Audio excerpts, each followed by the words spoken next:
I want you to be sitting either in a chair or a pillow. I want you to feel really good, understanding that there's no pressure. Like if you're in a place right now where you're like, oh, I thought I liked this position, but I kind of want to shift. Throughout the whole situation, take care of yourself. You were sitting on the floor or lying on the floor for a while, and you think, I want a chair, it's fine. We can help you find a chair, or vice versa. The other thing that I feel it's important to let you know, we have refreshments here. What? We even have things to drink. And I said, Sid, if we have things to drink, we probably should have things to eat, right? And Sid was like, I don't know, these people in the Bay Area, they don't really eat at events. I was like, what do you mean? How can they? I don't get it. I was like, you just a little light cupcake, a little cookie or something. He was like, I don't know, Gabrielle. I don't know if they're really gonna do it. So I feel like, Sid was so kind and went out and got these cookies, got these cupcakes, because I was so sure. And then he was like, see, look, they're not eating those cookies, Gabrielle. They're not eating the cupcakes. So I want you to know there's no pressure here. We all have our own kind of relationships to food, but it's there for you, and it will continue to be there until it's all eaten up, So at any point, you're welcome to have it. The other thing I want to say from the top is, as you see, there's paper and pencils, and there's other kinds of materials here. And so at any point, you're welcome while you're even listening. I think Pia said to me, don't we have to wait until the record starts to actually touch any of this? I was like, why? You don't have to wait at all. We haven't even officially started yet. I'm just orienting you a little bit here to say that part of the experience of listening in community that I'm hoping we can play with is a full-bodied, kind of active listening that can include daydreaming with. I've had students in my classes, like at the very beginning of the week where we talk about community guidelines, we get things together and they say, if I'm doodling or something, don't think that it's not that I'm not listening. Actually, that's a way to help me be more present. So for some people, that's actually a way to bring them more into the space. Or it's a way to help them kind of capture or process or enjoy whatever is happening. So in this experience, in this listening party, you're going to be invited or welcome to doodle, to draw. If there are words or phrases that come up for you, you can write them in big letters. Another thing is, this is a big piece of paper. So you make your own decisions, whatever feels good to you, but you can make it big if you want to. You can take up space if you want to. You don't have to, but you can. So I want to make that invitation even before we kind of officially begin at the top. So I feel like what I want to do is ask maybe for one more thing before we officially begin, and I bring on Sid Study, the director of Small Press Traffic. I just want to make sure, if you kind of know the people around you, maybe you came and you were like, I just want to be a solitary person. I don't really want to talk to anyone. And that's respectable as well. But if you're interested in kind of connecting with others, you can just turn and say hi to your neighbor and sort of soften it up. And just be like, hey, it's great to see you. Or maybe there's someone who was across the room and you didn't get a chance to wave to them or say hi. Again, this is an experience I'm hoping that we can make be somewhat collective, and we can soften what it is to be in a room together. So, on that note, we will officially begin the listening party. Woo! And I'm going to invite up to the space the one and only Sid Study, director of Small Press Traffic.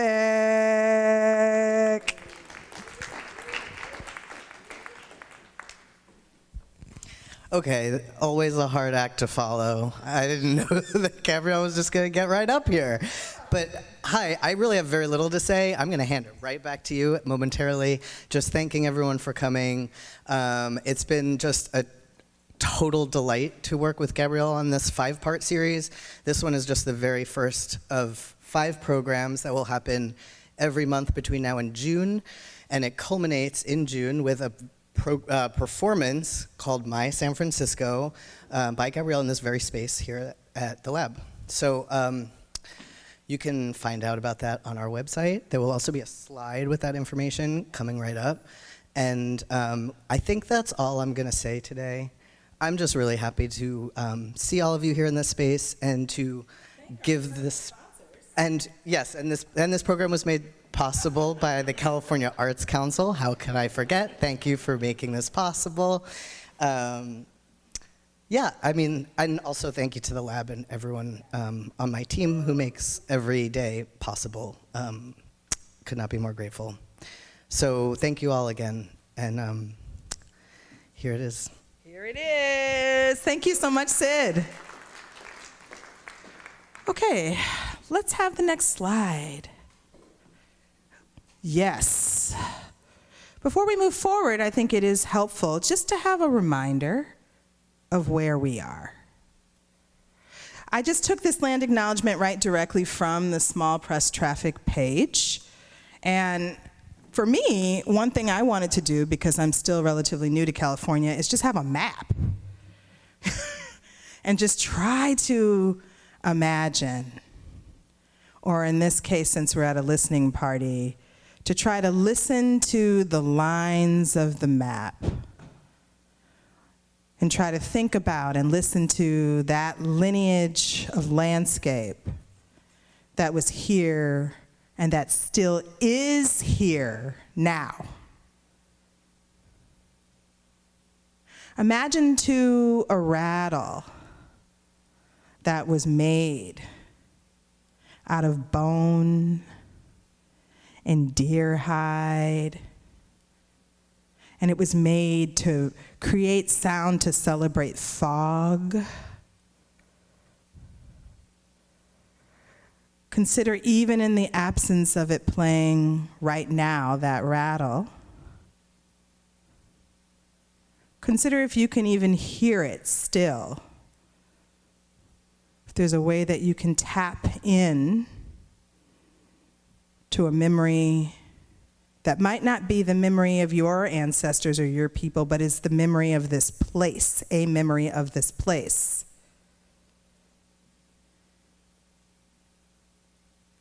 And just touch in and imagine if you are ready to listen and hear that kind of lineage, that kind of sound from the Ramaytush Ohlone people in what is now called sometimes San Francisco. There's so many sounds that we have to prepare ourselves to listen for. So let's just take a couple seconds of preparation and try to listen to the multiple kind of lineages here.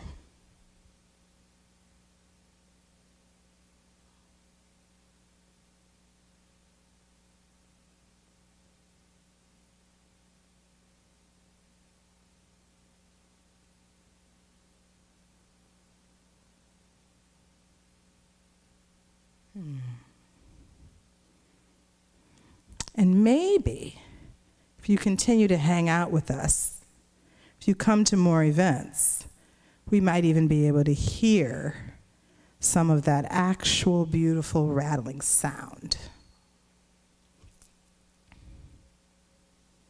Next slide. Ooh, look at these two lovely people on the screen. Who are we looking at now? Who did you all come to hear the record from?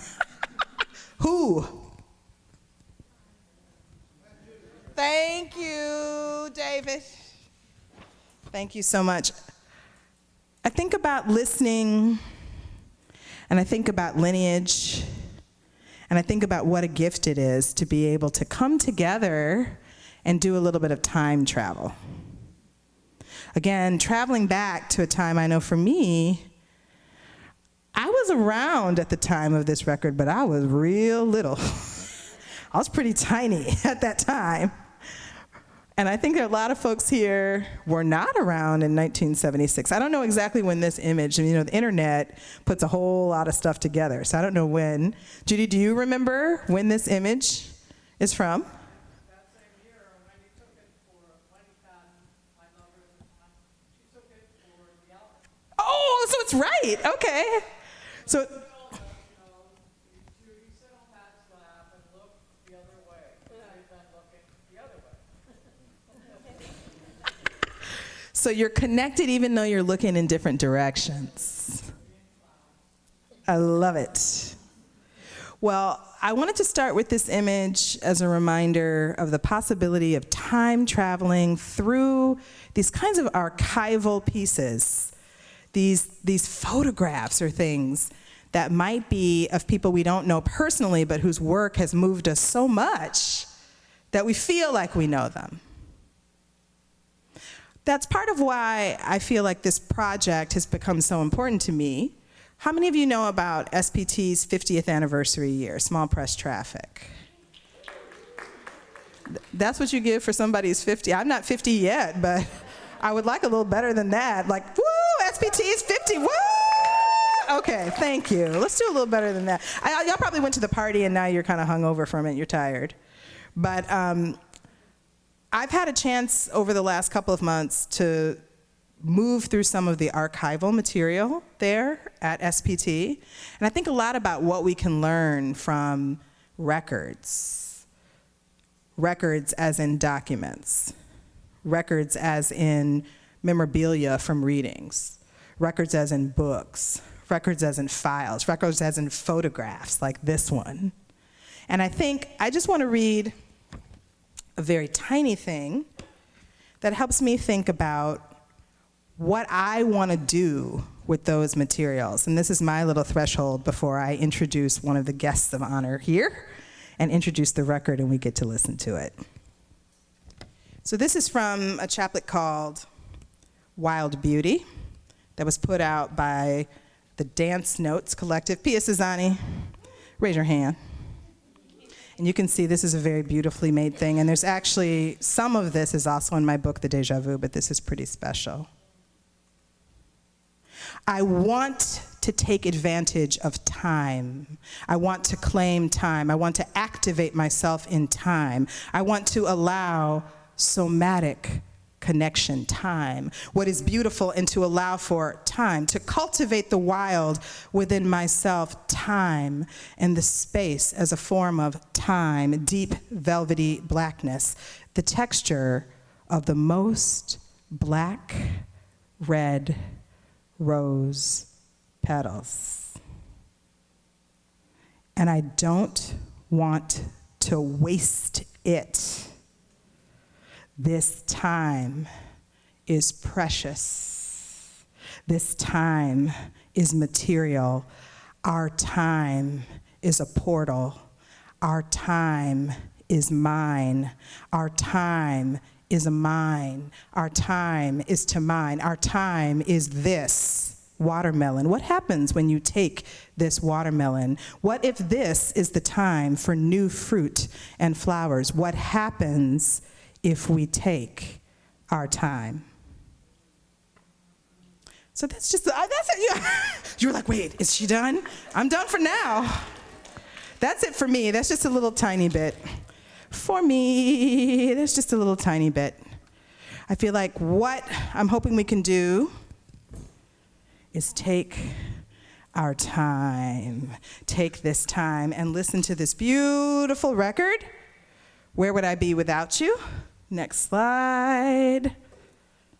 That is featuring the work of two incredible people. Actually, was there a slide right before this one? No, there wasn't. Wow, interesting. You're right.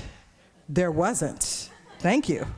So just in case you don't know who the two main poets are, who are featured on this record that was put out by Olivia Records. This is the only, as far as I have heard, the only spoken word or poetry record that was put out by Olivia Records, which was a very acclaimed women's record label that came out in the 70s. But this is the first poet who is such an iconic figure. How many of you all have heard of Pat Parker?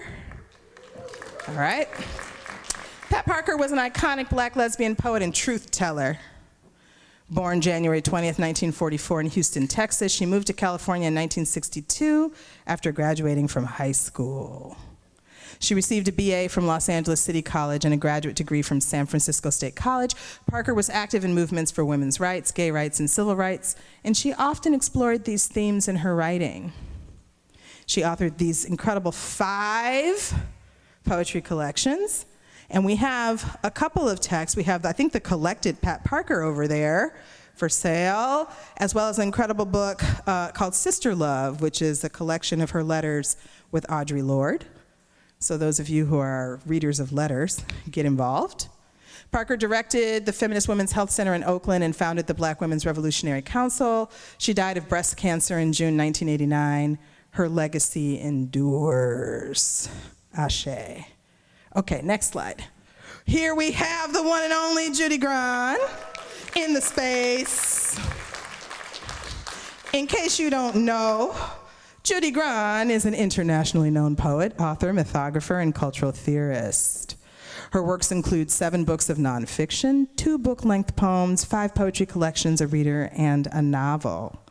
An early gay activist who walked the first picket of the White House for gay rights in 1965, she later founded Gay Women's Liberation and the Women's Press Collective. In 1976, she released Where Would I Be Without You, a poetry LP with her friend and fellow poet Pat Parker on Olivia Records. And that's what we're here to listen to, most of. Grahn's work tackles LGBT history and mythology, feminist critiques of current crises, what makes us human, dismantling white supremacy, and how to engage with creature minds and spirit. She holds a Ph.D. in Integral Studies, Women's Spirituality from the California Institute of Integral Studies, and she's received numerous honors, and I think the one that I think is kind of the coolest, Triangle Publishers established the Judy Grahn Award for Lesbian Literature. It's cool when they actually have you be the award. Thank you so much. And then I think this is the 3rd slide. Next, please. Excellent. Okay. The poetry of Pat Parker and Judy Grahn. All right. Let's look at actually what we're going to look at. Maybe let's go to the next slide. There we go. So this is the back of the record, and this shows you what poems actually are on each of the sides. There's a side for Pat, which was the side A, which we're going to listen to the first 19 minutes of that first. We'll take a little bit of a minute to kind of take a breath, maybe say back some of what we've heard, flip the record over, and then listen to the next 19 minutes, which will be Judy's. What I want you all to know is if any of you have need assistive devices or of any kind, there's an opportunity. I think most likely you would have already contacted us if that was your case, but the sound system is set up for transcripts. So that's one thing, just an accessibility note. We have a paper copy of all of the poems at the desk over there. We have available a PDF if there are people that need that. So let us know. It's because it's a lot of paper, just to save paper and be a little bit more environmental. We didn't have a lot of access copies, but we did make it so that there's a link. If you need it or you would like it, just kind of let Sid know, and then he can make sure that you can get that link and you can be able to read along. But I want to also say, and this is something we wanted to make sure that there were different pathways for people to feel comfortable. The way that we're hoping we're going to listen to this, it's not like we're taking a test at the end. You don't have to, we're not trying to study it to then get a driver's license or something.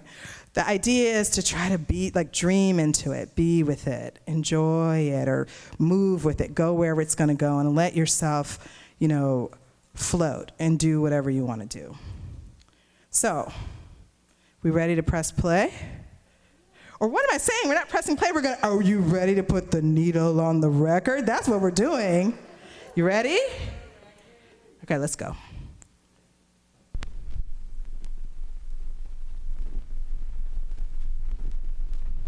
This poem has an epigraph from Genesis, the first chapter, the 23rd verse. This at last is bone of my bones and flesh of my flesh. She shall be called woman, because she was taken out of man. From cavities of bone, spun from caverns of air, I, woman, bred of man, taken from the womb of sleep, I, woman, that comes before the first, to think second, to believe first, a mistake erased by the motion of years. I, woman, I can no longer claim a mother of flesh, a father of marrow. I, woman, must be the child of myself. Okay, this poem has an epigraph. It says, her children arise up and called her blessed. That's from the 31st chapter of Proverbs, the 28th verse. When I was a child, I was punished. I refused to say yes, sir, and yes, ma'am. I was, they said, disrespectful, should extend courtesy, defer to age. I believe respect is earned, does not come with birth. Now my mother is dying, and I wish to say so much, to thank her, to say I love you, to hold her in my arms. These things I cannot do. We have too many years of not touching, of not saying. Instead, I sit and watch her sleep, see her breathe, labor, cringe at the tubes in her body, watch the strength seep away. I am afraid of death, fear to touch a cold body. Yet I know in the final viewing, I will lean over my mother and whisper in her ear, yes, ma'am, mama, yes, ma'am.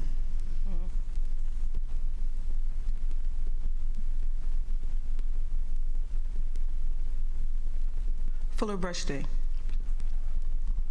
Here you are, lady, a year's supply of room spray. And I watch myself walking down my hall, spraying for a year. Spraying for a year, spray here, spray there, walking down my hall, spraying room spray. And artificial forests, wiping out city smells. Artificial forests, minus birds, minus squirrels, minus dew, minus spraying for a year. If you run out before a year's time, we'll give you another bottle. Another bottle. A full, definite, permanent year's bottle. 365 and 1/4 days. No time given to holidays. 1 year. Spray for a year. Phony forest for a year. Forest in my kitchen. Forest in my toilet. Forest in my cat box. A full-time, real-life, forest-smelling type year. Walking down my halls, spraying for a year. 365 and 1/4 days of spray, spray, spray. And I bought it.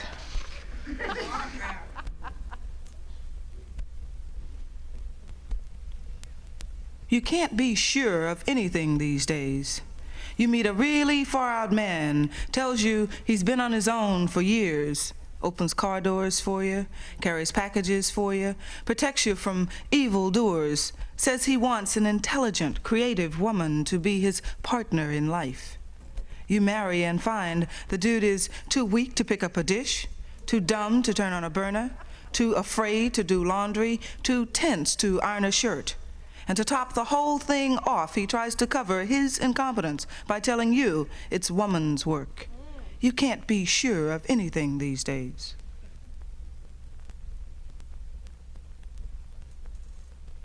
Tour America, a TV commercial said.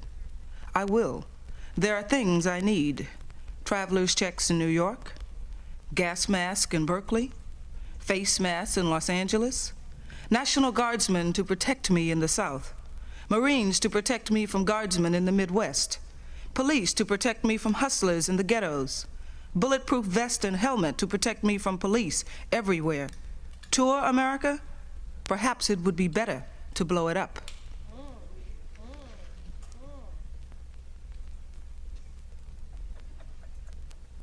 In English Lit, they told me Kafka was good because he created the best nightmares ever. I think I should go find that professor and ask why we didn't study the police department.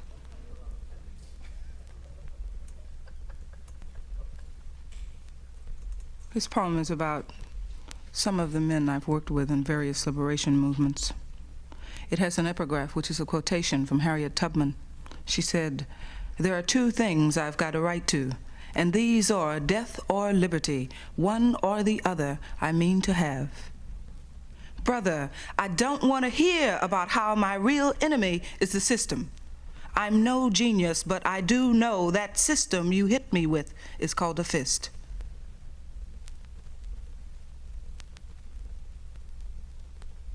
And this poem is to some of the women I've worked with in various movements. It also has an epigraph. How do we know that the Panthers will accept a gift from white middle-class women? Have you ever tried to hide? In a group of women, hide yourself. Slide between the floorboards. Slide yourself away, child, away from this room and your sister before she notices your black self and her white mind. Slide your eyes down, away from the other blacks. Afraid, a meeting of eyes and pain would travel between you, change like milk to buttermilk, a silent rage. Sister, your foot's smaller, but it's still on my neck.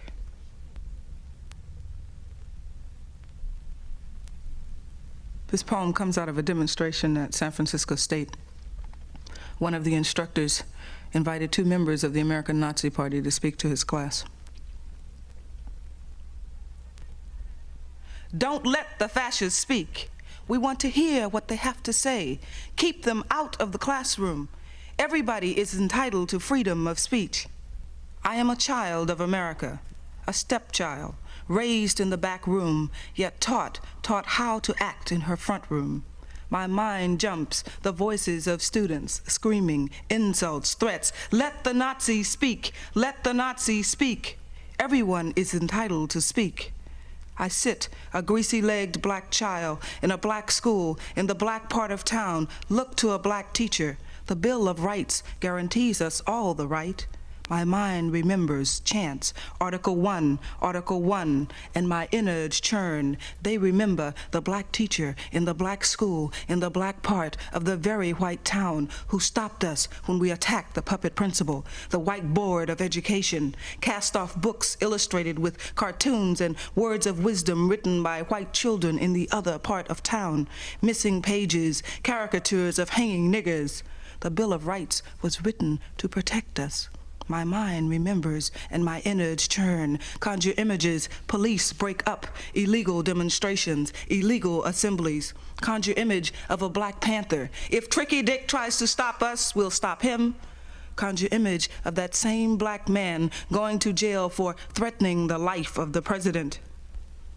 Every citizen is entitled to freedom of speech.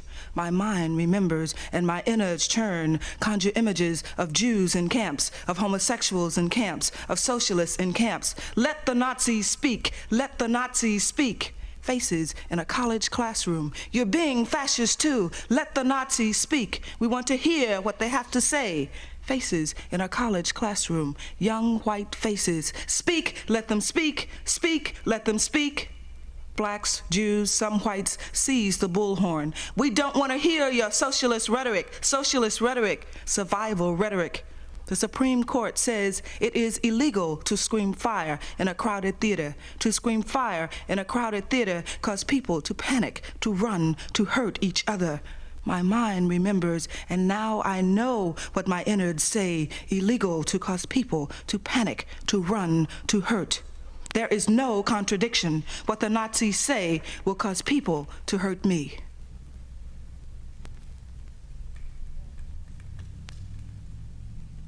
Pit stop.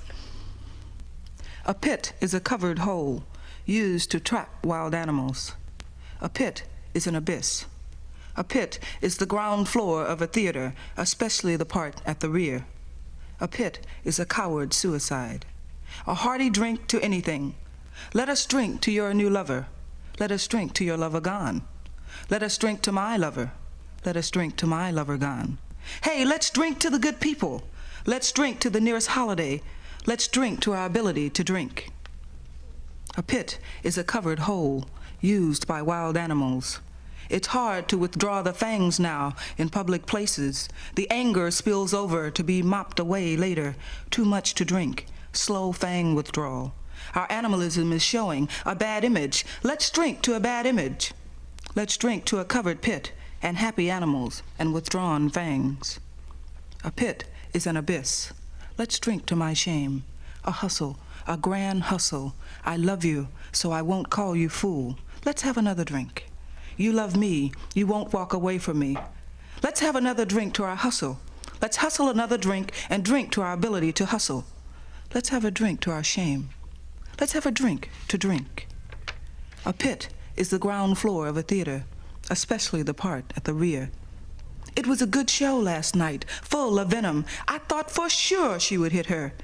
And did you see that woman fall off her stool? Yes, indeed, a grand show. Everybody was, and it ended safely. How's your head this morning, dearie? Let's drink to a good show. Let's drink to the rear of the theater. It's hard to get hit with a bottle here. Just watch the show. Let's drink to a ground floor. Has anyone ever priced the balcony? A pit is a coward suicide. What do you mean, kill yourself? That's a bummer. Makes me sad. Let's have another drink. Yes, I've gained weight. It's the beer, you know. Colds, yes, caught lots of colds. Just need to take more vitamin C. Let's have a hot toddy for my cold. Wow, that's too bad. Overdose, huh? Won't touch the stuff. If anything kills me, it'll be the booze. Let's have a drink to her and her drug. She was a good kid. One of these days I'll have a checkup. Getting winded too easily, getting old. Let's have another drink. I can't imagine anyone committing suicide. The mechanics are too slow here. The tires should be on, the gas in. What's the matter? You want to cost us the race? Oh, one more drink. Let's drink to the race. Let's drink to the pit crew. Let's drink. Let's drink. Let us drink. Let us drink, drink, drink. Excuse me, friends. I must go now. I cannot afford to lose this race. I cannot afford to die in this place.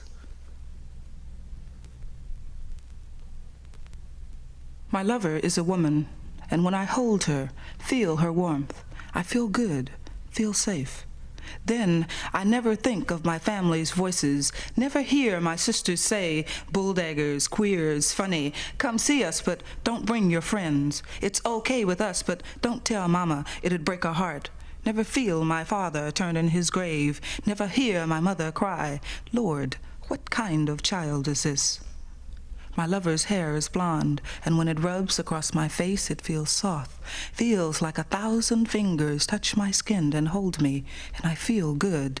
Then I never think of the little boy who spat and called me nigger, never think of the policeman who kicked my body and said crawl, never think of black bodies hanging in trees or filled with bullet holes, never hear my sisters say, white folks' hair stink, don't trust any of them, never feel my father turn in his grave, never hear my mother talk of her backache after scrubbing floors, never hear her cry, Lord, what kind of child is this? My lover's eyes are blue, and when she looks at me, I float in a warm lake, feel my muscles go weak with want, feel good, feel safe. Then I never think of the blue eyes that have glared at me, move 3 stools away from me in a bar, never hear my sister's rage of syphilitic black men as guinea pigs, rage of sterilized children, watch them just stop in an intersection to scare the old white bitch, never feel my father turn in his grave, never remember my mother teaching me the yes sirs and ma'ams to keep me alive, never hear my mother cry, Lord, what kind of child is this? And when we go to a gay bar, and my people shun me because I crossed the line, and her people look to see what's wrong with her, what defect drove her to me, and when we walk the streets of this city, forget and touch or hold hands, and the people stare, glare, frown, and taunt at those queers, I remember every word taught me, every word said to me, every deed done to me, and then I hate. I look at my lover and for an instant doubt. Then I hold her hand tighter and I can hear my mother cry, Lord, What kind of child is this? This is Poem for Anne, number 2. If it were possible to place you in my brain, to let you roam around in and out my thought waves, you would never have to ask, why do you love me? This morning as you slept, I wanted to kiss you awake, say, I love you, till your brain smiled and nodded. Yes, this woman does love me. Each day the list grows, filled with the things that are you, things that make my heart jump. Yet words would sound strange, become corny in utterance. Now each morning when I wake, I don't look out my window to see if the sun is shining. I turn to you instead. Let me come to you naked, come without my mask, come dark and lay beside you. Let me come to you old, come as a dying snail, come weak and lay beside you. Let me come to you angry, come shaking with hate, come calloused and lay beside you. Even more, let me come to you strong, come sure and free, come powerful and lay with you. For Willis. When I make love to you, I try, with each stroke of my tongue, to say I love you, to tease I love you, to hammer I love you, to melt I love you. And your sounds drift down, oh God, oh Jesus.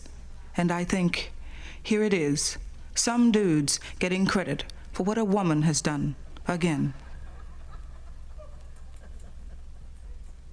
A small contradiction. It is politically incorrect to demand monogamous relationships. It's emotionally insecure to seek ownership of another's soul or body, and damaging to one's psyche to restrict the giving and taking of love. Me, I am totally opposed to monogamous relationships, unless I'm in love. For the straight folks who don't mind gays, but wish they weren't so blatant. You know, some people got a lot of nerve. Sometimes I don't believe the things I see and hear. Have you met the woman who's shocked by 2 women kissing and in the same breath tells you that she's pregnant? But gays shouldn't be blatant. Or this straight couple sits next to you in a movie and you can't hear the dialogue because of the sound effects. But gays shouldn't be blatant. And the woman in your office spends your whole lunch hour talking about her new bikini drawers and how much her husband likes them. But gays shouldn't be blatant. Or the hip chick in your class rattling a mile a minute while you're trying to get stoned in the john about the camping trip she took with her musician boyfriend. But gays shouldn't be blatant. You go in a public bathroom and all over the walls there's John loves Mary, Janice digs Richard, Pepe loves Dolores, etc. But gays shouldn't be blatant. Or you go to an amusement park and there's a tunnel of love and pictures of straights painted on the front and grinning couples coming in and out, but gays shouldn't be blatant. Fact is, blatant heterosexuals are all over the place. Supermarkets, movies, at work, in church, in books, on television every day and night, every place, even in gay bars. And they want gay men and women to go hide in the closets. So to you straight folks, I say, sure, I'll go, if you go too, but I'm polite, so after you.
Anybody want to share one thing, either that they just said or that they wrote or that they did on this beautiful scroll before we flip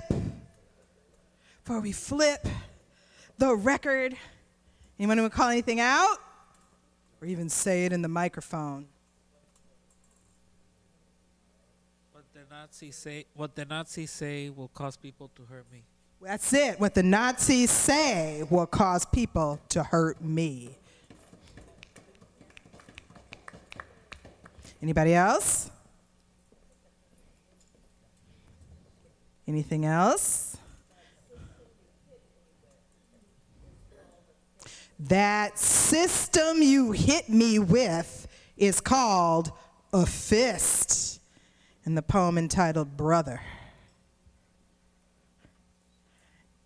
Anything else?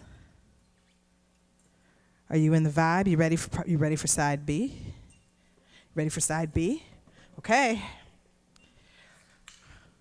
I see, and look at this. Wait, actually, we'll go back for 1 second.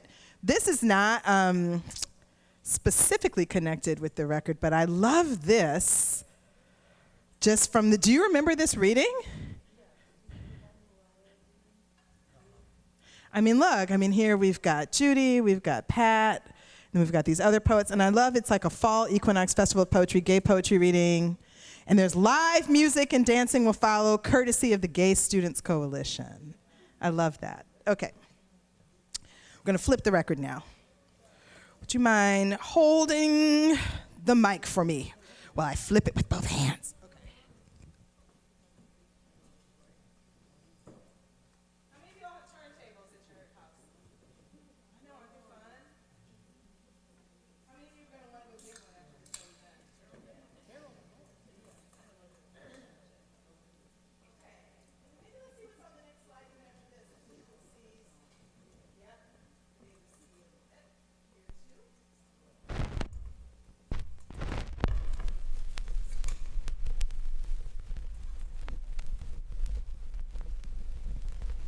A history of lesbianism.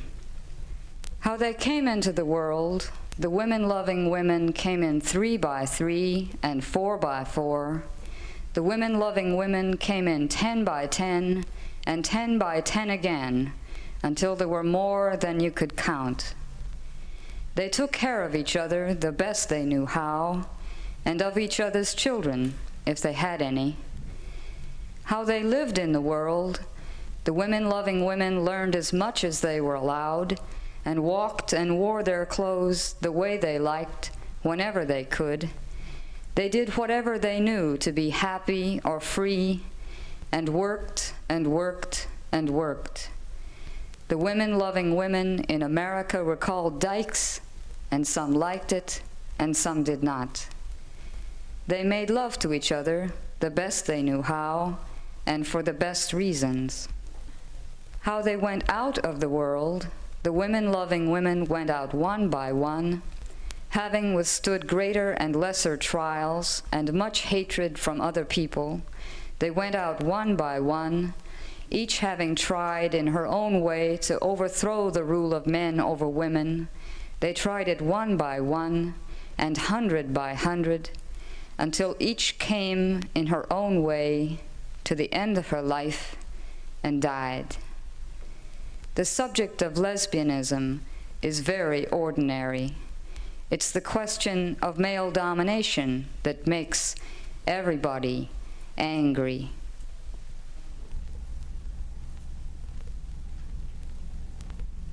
If you lose your lover, rain hurt you. Blackbirds brood over the sky, trees burn down everywhere, brown rabbits run under car wheels. Should your body cry to feel such blue and empty bed, don't bother. If you lose your lover, comb hair, go here or there, get another. In the place where her breasts come together, 2 thumbs width of channel ride my eyes to anchor, hands to angle. In the place where her legs come together, I said, "You smell like the ocean," and lay down my tongue beside the dark tooth edge of sleeping. Swim, she told me, and I did. I did. I have come to claim Marilyn Monroe's body for the sake of my own. Dig it up, hand it over, cram it in this paper sack. Hubba, hubba, hubba. Look at those luscious, long brown bones, that wide and crusty pelvis. Ha ha! Oh, she wanted so much to be serious, but she never stops smiling now. Has she lost her mind?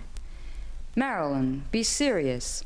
They're taking your picture, and they're taking the pictures of 8 young women in New York City who murdered themselves for being pretty by the same method as you, the very next day after you.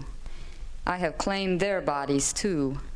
They smile up out of my paper sack like brainless Cinderellas.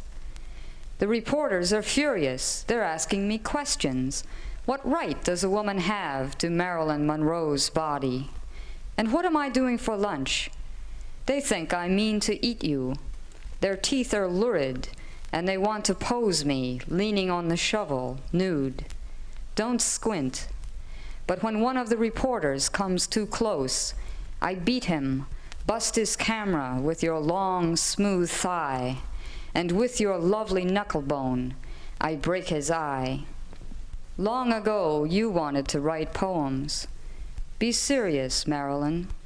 I am going to take you in this paper sack around the world and write on it the poems of Marilyn Monroe, dedicated to all princes, the male poets who were so sorry to see you go before they had a crack at you.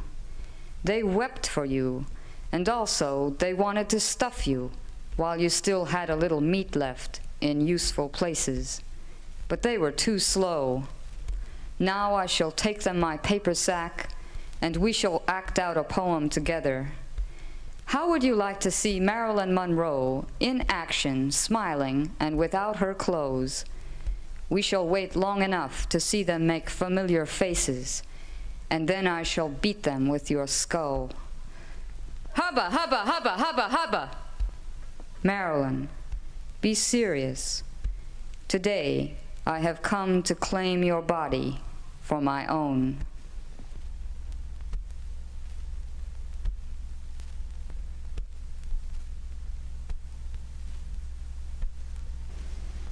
The Common Woman. Ella, in a square apron along Highway 80. She's a copper-headed waitress, tired and sharp-worded. She hides her bad brown tooth behind a wicked smile and flicks her ass out of habit to fend off the pass that passes for affection. She keeps her mind the way men keep a knife, keen to strip the game down to her size. She has a thin spine, swallows her eggs cold, and tells lies. She slaps a wet rag at the truck drivers if they should complain. She understands the necessity for pain, turns away the smaller tips out of pride, and keeps a flask under the counter. Once, she shot a lover who misused her child. Before she got out of jail, the courts had pounced and given the child away. Like some isolated lake, her flat blue eyes take care of their own stark bottoms. Her hands are nervous, curled, ready to scrape. The common woman is as common as a rattlesnake.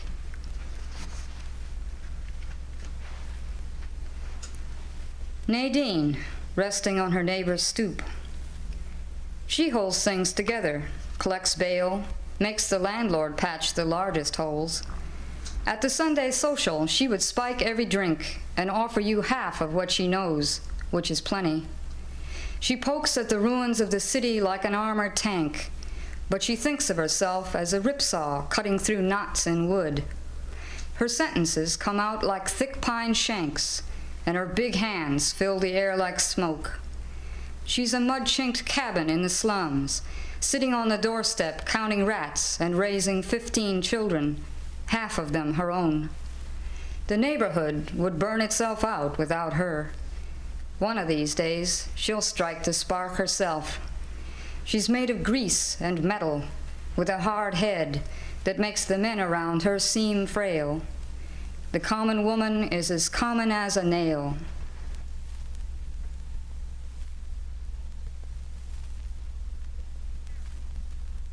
Carol in the park, chewing on straws. She has taken a woman lover. Whatever shall we do? She has taken a woman lover. How lucky it wasn't you. And all the day through she smiles and lies and grits her teeth and pretends to be shy or weak or busy. Then she goes home and pounds her own nails, makes her own bets, and fixes her own car with her friend. She goes as far as women can go without protection from men. On weekends, she dreams of becoming a tree that dreams it is ground up and sent to the paper factory, where it lies helpless in sheets, until it dreams of becoming a paper airplane and rises on its own current, where it turns into a bird, a great coasting bird that dreams of becoming more free even than that. A feather, finally, or a piece of air with lightning in it. She has taken a woman lover. Whatever can we say? She walks around all day quietly, but underneath it, she's electric, angry energy inside a passive form. The common woman is as common as a thunderstorm.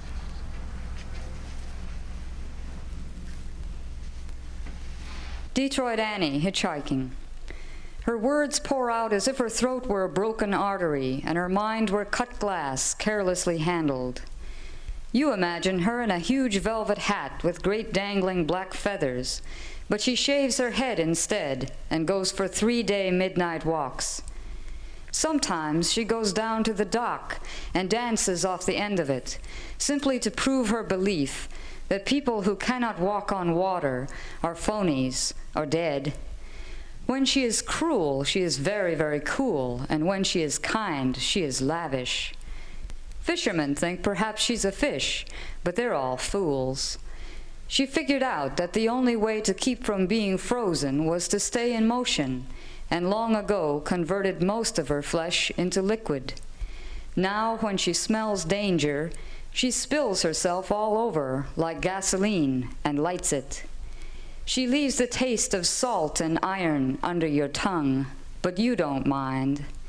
The common woman is as common as the reddest wine.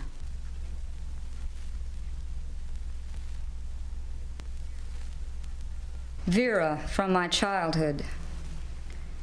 Solemnly swearing, to swear as an oath to you, who have somehow gotten to be a pale old woman. Swearing as if an oath could be wrapped around your shoulders like a new coat. For your $28 a week and the bastard boss you never let yourself hate. And the work, all the work you did at home where you never got paid.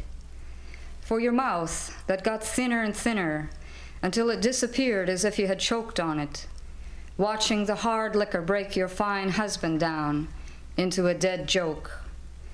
For the strange mole, like a third eye, right in the middle of your forehead. For your religion, which insisted that people are beautiful golden birds and must be preserved. For your persistent nerve and plain white talk. The common woman is as common as good bread, as common as when you couldn't go on, but did. For all the world we didn't know we held in common all along.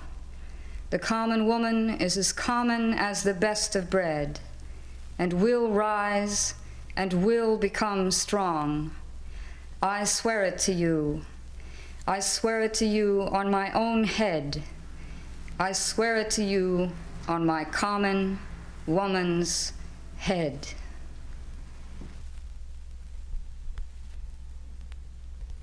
She who. She who. She who, she who, she who, she. She who, she who, she. Who, she who, she who. She who.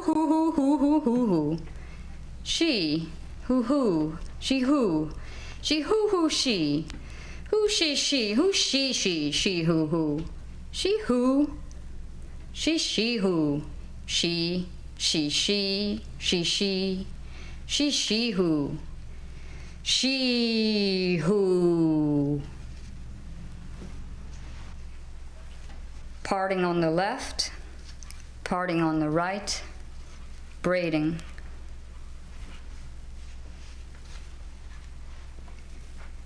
The woman in 3 Pieces 1. She said she was unhappy and they said they would take care of her. She said she needed love and so they raped her and then she wanted to be alone. They locked her into a tiny cell with one tiny window and took away her clothes, turning off all the lights as they left. After a long while they came back and she said, "It's so dark." So they shined a very bright light into her face and she said, "I don't like that." "What's the matter?" they said, and she said, "There is nothing to eat. Couldn't you please give me some water?" So they brought a hose and sprayed her hard with water. "Are you happy now?" they said, and she answered, "Please, I'm so very cold. My bones ache and I shiver all the time." So they brought huge piles of sticks and newspaper and built a very large fire in her cell. She squeezed her body out of the window and fell a great distance and was killed. The trouble with people like her, they said later, is that no matter how hard you try to please them, they are never satisfied. She who increases what can be done. I shall grow another breast in the middle of my chest. What shall it be? Not like the other ones lying there, those 2 fried eggs. In the center of my flesh, I shall grow another breast, rounder than a ready fist, slippery as a school of fish, sounder than stone. Call it, she who educates my chest. She who. She is not my daughter, not my son. I'm going to groom her with my tongue, needle her senses with my pain, feed her hunches with my brain. She who defends me. Breast number 1 belongs to some, and breast number 2 belongs to you, and breast number 3 is she who works for me. Now I have a longer tongue and 3 good breasts, and some have none. What can be done? The many minnows are fishes that live in a stream, and Greedy Beak is a bird that lives on the land and comes down to the edge of the stream, where he sticks his head under the water and eats the many minnows. After a long time of this, Greedy Beak had ate up all but 47 of the many minnows, and they were tired of it. So the next time he approached their stream, they had a plan. They thrust all of their silver scales and fins out as far as they would go, and all in the same direction. The sun's rays glinted off the silver scales and fins, and when Greedy Beak looked down, he saw nothing but his own reflection. "There's another Greedy Beak down there with my fishes," he screamed, and dove straight into the water in a rage. The 47 remaining many minnows promptly ate him up and turned him into many more many minnows.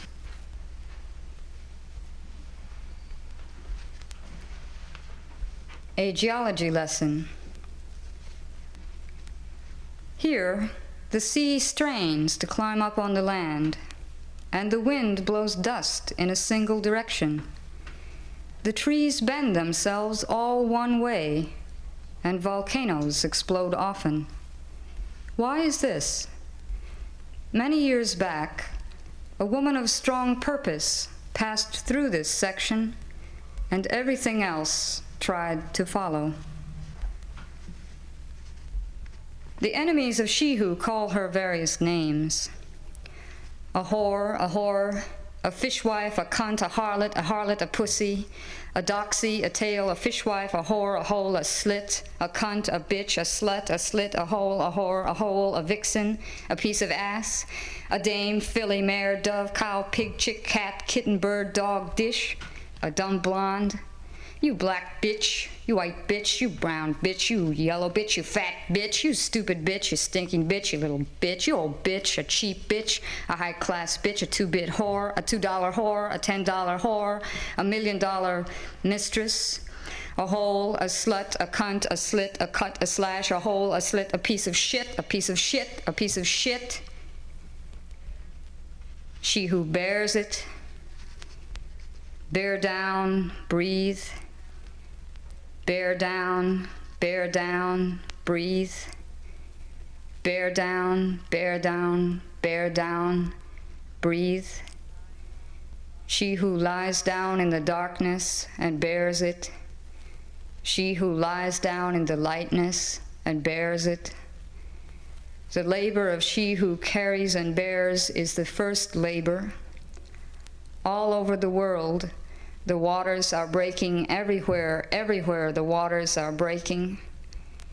The labor of she who carries and bears and raises and rears is the first labor. There is no other first labor.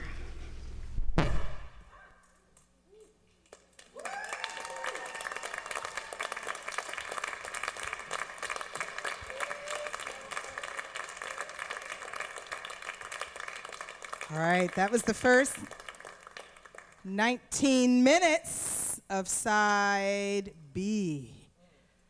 Turn to your neighbor. What struck you about this? Loosen your lips a little bit.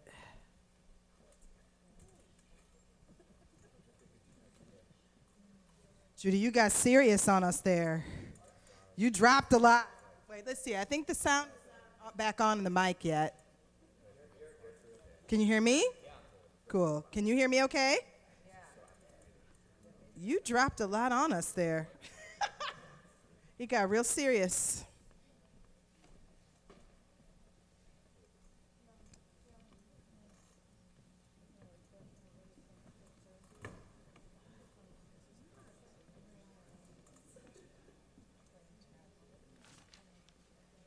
Perfect. We're doing great with time. All right, I'm nosy now. Anyone want to share anything that came up for you from side B, those 19 minutes? Or maybe something that you wrote down on the scroll, something that you drew. Anyone?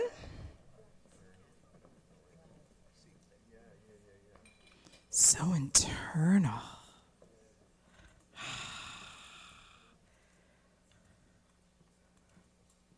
Well, how about this? Before we hear from the legendary Judy Grahn herself, I feel like one great gift that we can give to Judy and to the spirit of Pat, and maybe to each other, is just in the space. There's an exercise I like to do called reverberation. And all it is I'm going to set a timer for 3 minutes. And as a collective, we're just going to put into the space some of the language that we heard from either side A or side B of this record, Where Would I Be Without You? Now, the trick here is that we're a pretty big collective, but we're going to turn ourselves into like an improvisational jazz ensemble here for a minute. It might be like a noise jazz ensemble. We'll see what happens. Or you all might be like the shyest jazz ensemble ever.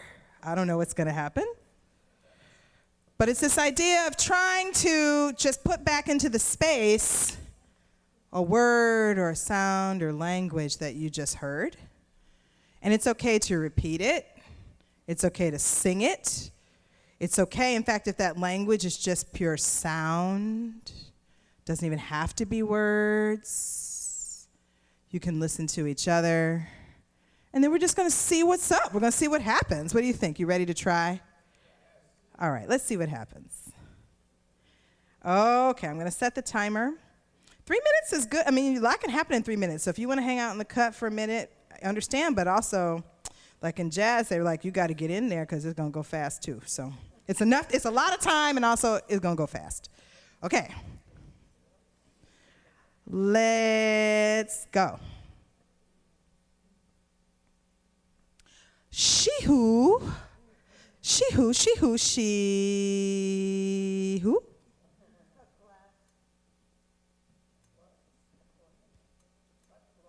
Cut glass. Echoing silence that leads. The common woman is as common as a rattlesnake. As a thunderstorm. The common woman is a she-who. Forest. Apart from when I am in love. I don't believe in monogamy. Monogamy is trash apart from when I'm in love.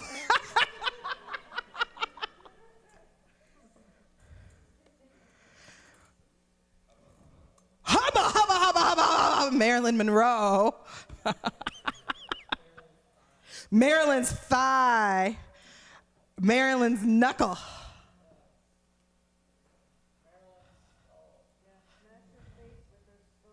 Smash her face with her skull. I broke the photographer's eye. It got trill.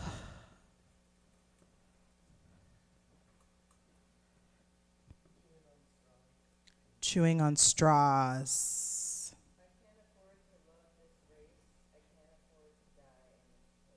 I can't afford to love this race. I can't afford to lose. Thank you. I can't afford to lose this race. I can't afford to die in this place. I can't afford to lose this race. I can't afford to die in this place. Let's have a drink. Ooh, let's have a drink. Let's drink. Let's drink. Let's drink to that. Let's drink. Oh, wow. What? She repairs her own car. She repairs her own car.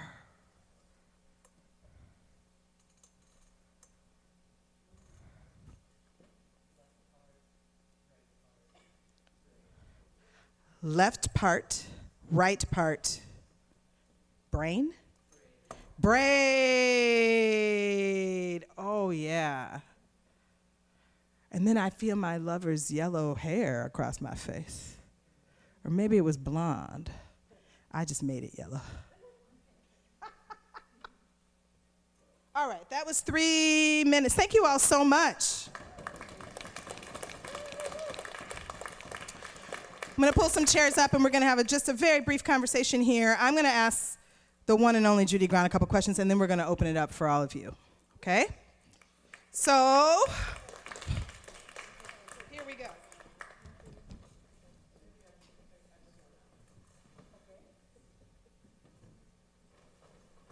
Kevin's going to tell me, how's this, Kevin? All right, let's find out. And I'm going to come and lead Judy through the thicket. Yeah, I'm going to lead you up there. Yes, make sure that nobody comes and gets you. They're not taking you from me yet. Which would you prefer? Which side? That's perfect. How do you feel about the handheld? About what? Oh, yeah, that's Yeah, good. is that good for you? Yeah, that's fine. Hi there. Okay.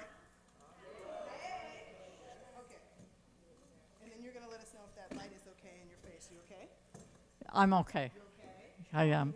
I can't see folks, but I know you're there. In this really amazing event. It's so innovative, isn't it? Do you feel it's innovative? I do. You feel bossed around by me, I know. Well, they're not sitting in rows of chairs we don't and need not talking to rows. each other. You know, there's something else going on. Something else is going on. Interactive, yeah. You get to have It's a good. body here if you want to have one. And we need that. All right. Thank you for the people who were kissing. I needed that. Okay, how are you feeling? How am I feeling? You know, Yeah. 1 minute I'm crying, 1 minute I'm laughing, 1 minute I'm really listening, 1 minute I'm like, you know what? The record is just a little bit speeded up, so our voices were lower than this. I mean, Parker had the most beautiful, resonant, you know, tenor voice. my voice was not quite that high. And so I just, it's nothing. It's just like, I'm there, then a minute later I'm weeping over the poem, or I'm remembering something about her and those days and what all.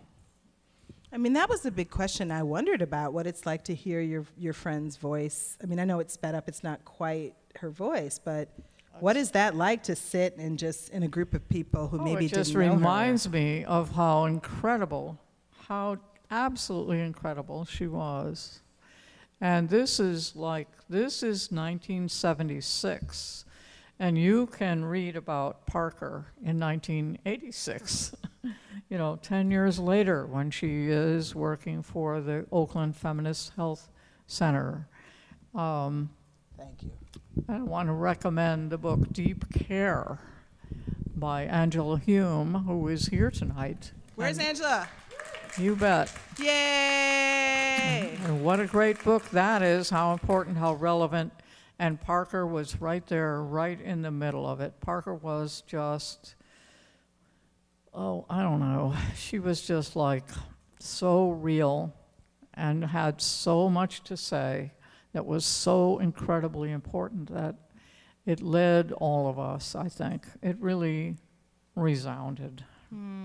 It resounded with its, political imperatives that we look at reality, and we say what's really happening, and we say what needs to happen. I mean, maybe that's going to connect to a question that I have in general, which is about kind of what her friendship meant to you. So you're starting to speak about it a little bit, I think, but can you say a little bit more in terms, I mean, you were friends for decades, isn't that fair to say?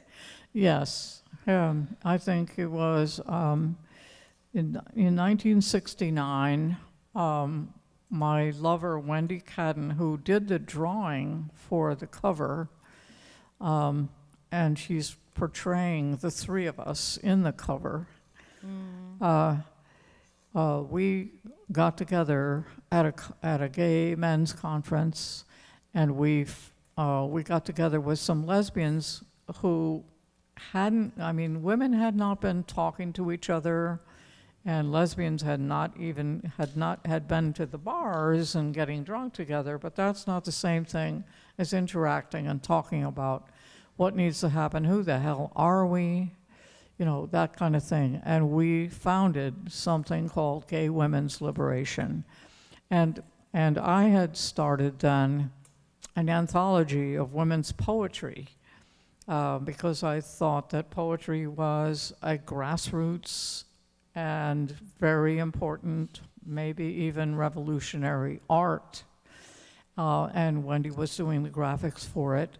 And a mutual friend brought somebody over one day, knocked on the door. We had, the book was laid out all around the room. At the edges of the room, there were the pages of the book.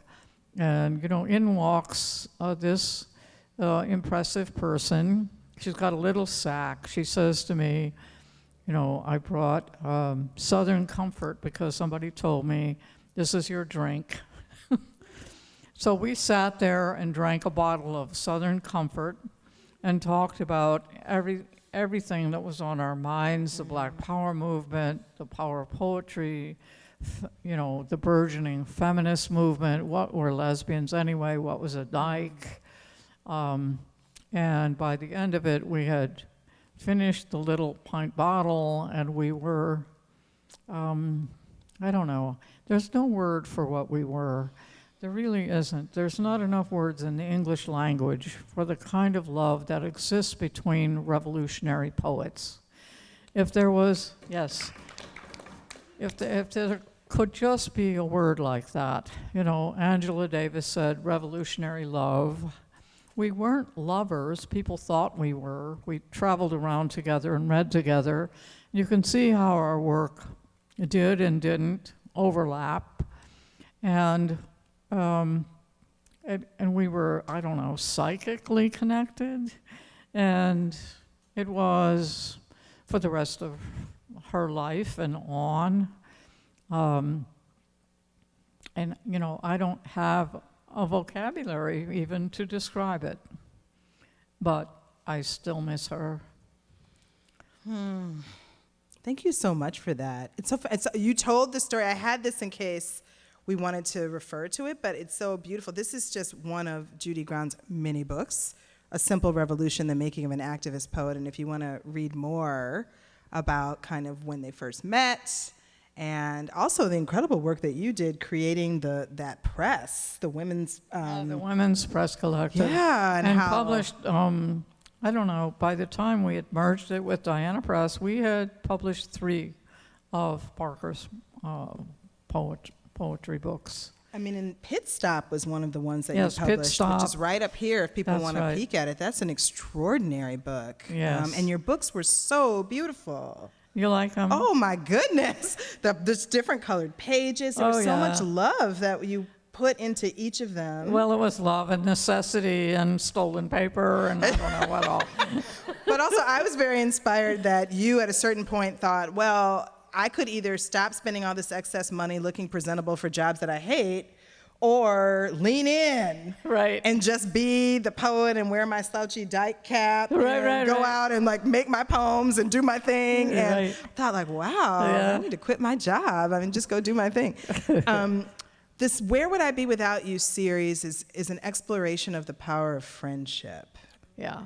And I mean, you're talking so beautifully about this kind of experience between, or this feeling, this connection between revolutionary poets. I'm using the word friendship, which I think you're correct, is probably not strong enough to even carry what it is that you're talking about. But in general, I mean, especially at a time that is pretty dire right now, I mean, I think in 2024, as a species, as human beings, as people here in this particular thing that we're calling a country, I mean, there's a lot of things going on. What do you feel like maybe connections with other people can help us do? How can we try to harness that to get through it? The connections are everything, people. They are everything. And so learning to do them is so crucially important. And it means getting over judgments. It means getting over caring about little silly things like this person is drunk. Who cares? This person, has a terrible reputation. So what? Listen to what they are doing. Look at what they're doing and what the two of you can do together and what the group of you can do together. And yes, you have disagreements, but to be so thin-skinned, oh no, that's not it. What you do is you take your love into the difficult world. That's what you do. You take your love over and over and over again into the difficult world. Man, I just felt like a chill go all through my body when you just said that. I felt that. You take your love into the difficult world over and over again. Yeah. I mean, but I got to get real with you too. Like, what is the toll that takes? Because that's a part of it that we have to figure out how to face and deal with. I mean, that's not the easiest thing to do. Listen, life takes a toll. Any life, any era you've ever heard of, any time, there's a toll, right? You can't escape the toll. There's no way that it's just going to be easy. No. Even if you're with your friends, like, are these people that you love, it's still not going to be easy? It's better if you do that. But I'll tell you what, you can fight back or not. But the suffering thing is going to stay exactly the same. There's no difference, except that if you join together and fight back, you feel as if your life is meaningful. And there is an incredible joy in that. There's incredible exacting. You're asked, to step forward in your responsibilities for this. And there are times that it's like, oh, how can this, the doubts, the questions and all that. But every life has doubts, questions, what about this, and all of the suffering and all of the everything else. But if you give your life meaning in community and you fight back, you will feel always an incredible satisfaction about it. And even if you lose people along the way, you know, there is a way that you can go to the idea of spirit and they stay with you. Pat is always with me. You know, we had this psychic connection, and she is just always with me, and I always grieve her, and both things are true.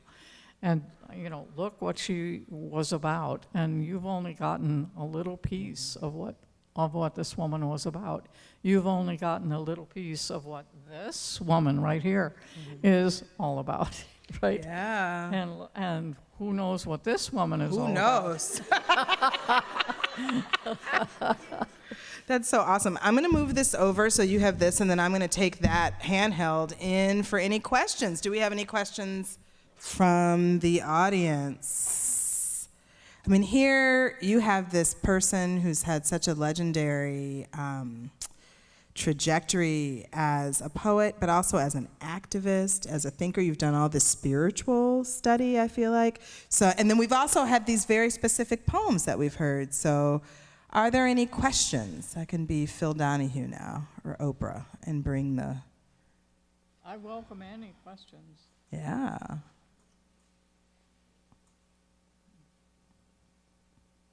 That's where those little moments of loosening your lips was trying to help prepare you for that kind of moment. It's hard, I know, because you don't want to be on the BART home being like, I meant to ask, you know what I mean? Yeah. Any questions? I mean, I have plenty of other questions, but I'm trying to be generous. Open up the space.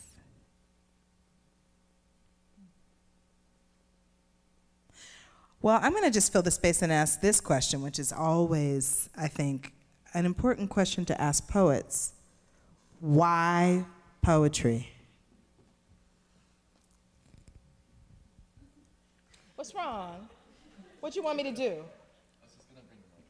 Okay. All right. Okay. All right. Okay. Thank you. Okay. Why poetry? Yes, why poetry?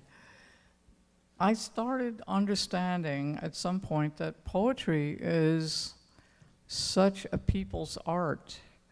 And I was a kid when this happened, you know, that I wanted to be in the school band, but my folks could not afford to buy me a horn or whatever I would need, the instrument.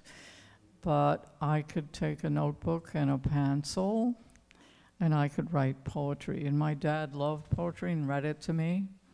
So I started working with that. And I'm not sure where Pat got her poetry thing from in her family, but she started writing poetry and had married a poet, Ed Bullens, and a playwright.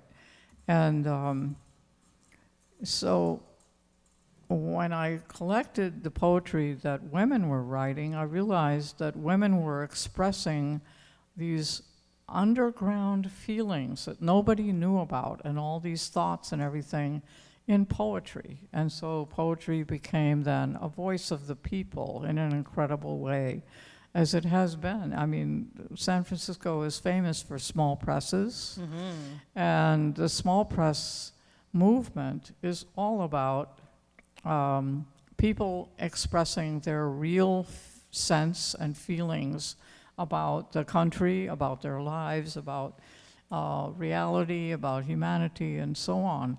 So it's a very rich and it's a very cheap art. And it's one that once you do it, you put it in a book, and then if people memorized our poems and took them all over the place, and they became posters, and I've had people tattoo my poems on their chests. Specifically one that goes, I'm not a girl, I'm a hatchet. Hey.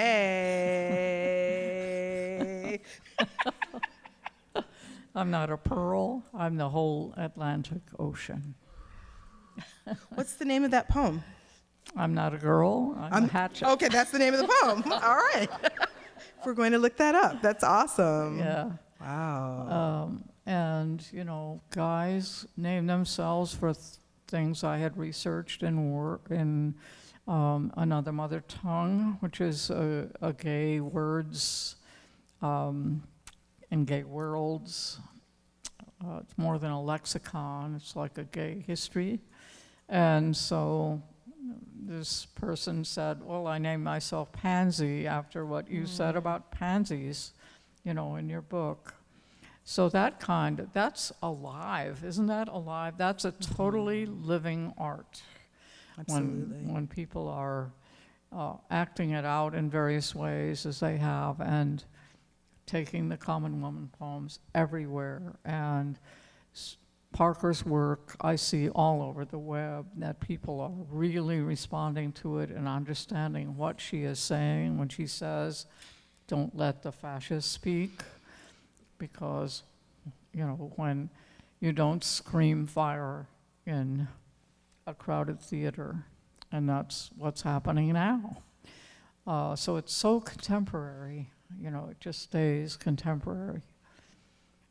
So that's an art it's a revolutionary art. It's not called that or considered that, and yet it acts like that. I mean, that's what I think is powerful about a record in general, that it literally is distilling a particular moment, but we play it here, and it's in this moment now. So there's a kind of time travel aspect, or it's a portal aspect where we're going, on the one hand, we could say we're going back in the past, but really no, it's that these things are a part of our now. The poems that you're reading, the sounds of your voices, even though it's not the exact sound of your voice, it's with us now, it's touching us now, and it can actually inform and inspire us in this moment to do something. I think that's really powerful, and it makes me think about things that we think of as archival or from the past as actually just being a record or something distilled for us to access now. That we have these resources that we're maybe not maximizing as much as we could.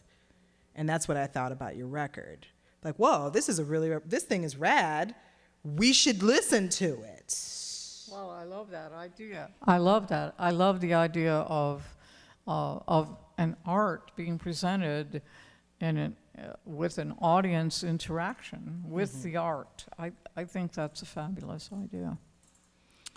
Look at this. Yeah, see, there's some shyness question, now. right. Okay, I'm gonna do this now. I'm gonna take this, and then excuse me. I know, Kevin, I'm gonna try to be good Yeah. and bring it over. Okay. I'm here. So then I'm gonna give this to you, and then you can pass it behind you. Thank you so much for this beautiful event and this wonderful conversation. I was thinking a lot about how some of my best friendships are the most generative and generous and also difficult when we are in conflict, actually, or have certain kinds of frictions. And I found that even in terms of poetry, that friction can really help in terms of like developing my own thinking, especially with a friend. So I'm curious about if you and Pat Parker had any sort of like points of conflict in terms of politics or in terms of poetry, whatever you feel like sharing. Thank you. Well, let's see. There was so much we didn't talk about that, I don't know, probably that was a good thing. You can know too much about somebody that and we had incredible differences, really incredible differences. She grew up in Houston, I grew up in Las Cruces. We were both Southwesterners. We were very similar in certain surface kinds of ways, but her life was really so much more surrounded by the oppression of Black people and what had happened to her family. And for me to try to understand that as a kid raised with absolute ignorance about that history was life informing for me, and what I learned to do was keep my fucking mouth shut, and just listen at times and just not pay attention, because Pat always reached across, and she had such a huge heart, and that was what I believed in. And then struggled to understand everything else, and struggled to understand myself and where I was in it. And there were things that I did that I regret, like Highest Apple, which is a really marvelous book that just came out now that I put together.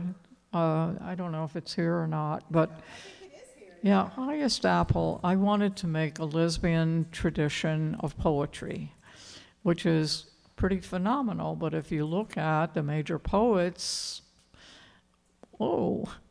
so many of us are lesbians. It's like, okay, it's a no-brainer to say this one, Emily Dickinson, Gertrude Stein, H.D., Amy Lowell, and then into the modern poets, Audre Lorde, Adrienne Rich, Pat Parker, me, and Paula Gunn Allen, and Olga Bruma. So, I wanted to put this in a row and make it connect to Sappho. And Sappho had a goddess named Aphrodite, the goddess of love. And so one whole chapter of my stuff is about to surface with lesbian gods, which I just thought was an interesting question to ask. Was there some spiritual center?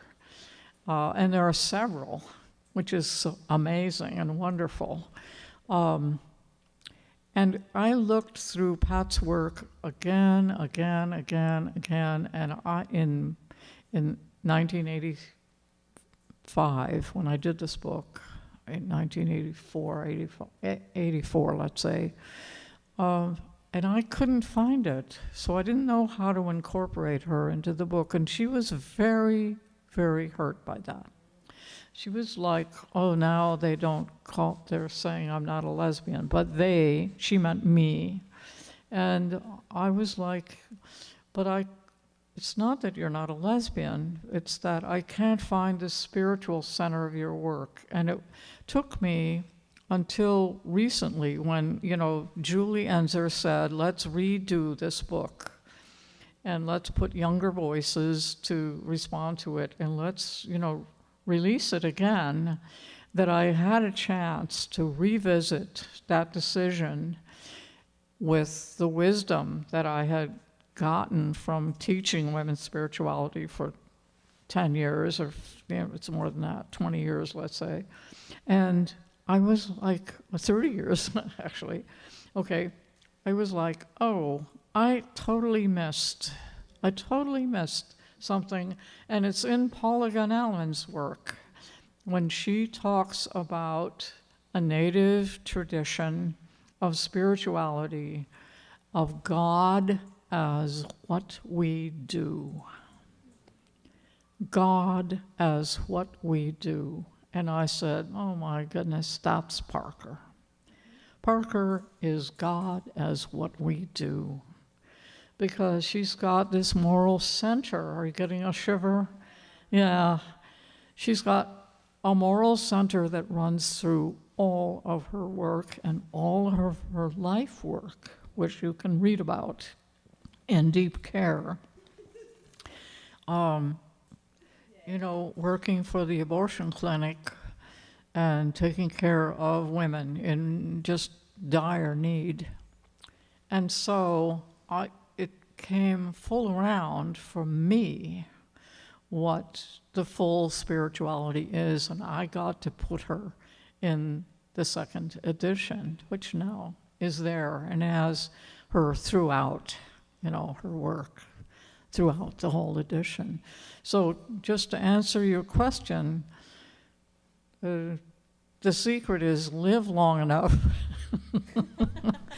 to revisit, the ways that you failed a friendship And yet, even in failing it, it's not like she let go of me. She was not going to let go of me. I was not going to let go of her. And that's a very important part of the friendship. That even when you are making mistakes in it, you don't give it up. You go back to it. You say, we're trying again because at base, I love you. I love you. Thank you so much.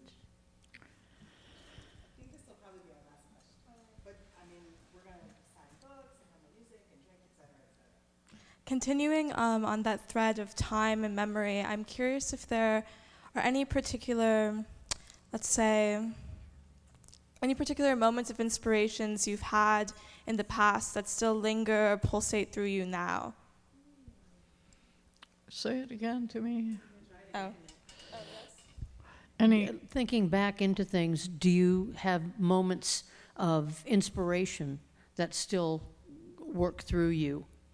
Looking back in the timeline.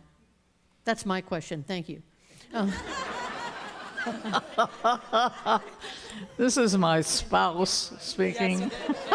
Completely right. Chris. Completely right, yes. We got married in 2008. So particular moments of inspiration, and no, there aren't particular moments. There's time upon time upon time upon time, but our movement was like riding a fast train, so there wasn't time to be inspired by anything really. There was just, let's do it, and we're doing it, and now we're doing it, and we're doing it some more, and this is working, and let's do some more, and oh my God, we got injured, and oh my goodness, we're doing this, and oh my heavens, they've attacked us, and they've destroyed our press, and what are we going to do, and about this, and it was like the whole thing was inspiring. But now I get to look back and to say, oh, we were great.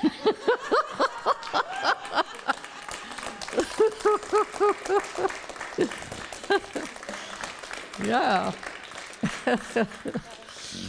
We really did some things. We laid some things down, and there was all this talk about revolution, and we actually were somehow or other doing something that continues to remain to be important, and that has risen up a whole continent of needs and solutions and questions and actions and so on that splits the world.